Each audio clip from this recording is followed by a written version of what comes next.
नमस्कार दोस्तों, आप लोग कैसे हैं? उम्मीद है कि आप लोग ठीक ही होंगे। तो दोस्तों, आप लोगों को बता दी कि खेसारी लाल यादव जी और अम्रपाली दुबे जी के सुपर डुपर हिट फिल्म डोली सजा के रखना, जो कि आज 5वां दिन सिनेमा घर में चल रहल बा। तो खेसारी लाल यादव जी और अम्रपाली दुबे जी के फिल्म डोली सजा के रखना के दर्शक लोग बहुत ही ज़्यादा प्यार दुलार दे रहल बानी। तो अगर आप लोग अभी तक खेसारी लाल यादव जी और अम्रपाली दुबे जी के बहुत ही अच्छा, बहुत ही प्यारा फिल्म डोली सजा के रखना के नहीं देखे हैं, तो आप लोग भी जाइए अपना सिनेमा घर में और देखिए। और देख कर नीचे कमेंट बॉक्स में बताइए कि आप लोगों को देखने में कैसा लगा।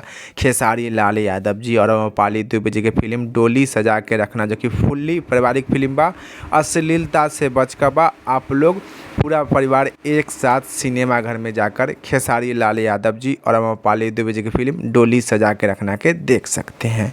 खेसारी लाल यादव जी और अम्रपाली दुबे जी की फिल्म डोली सजा के रखना के, जो कि लगातार 4 दिन से सिनेमा घर में हाउसफुल चल रहा बा। तो आप लोग भी जाइए और देखिए और देखकर मज़ा उठाइए। चलिए, इस वीडियो में इतने, फिर मिलेंगे अगले वीडियो में। जय हिंद, जय भोजपुरी।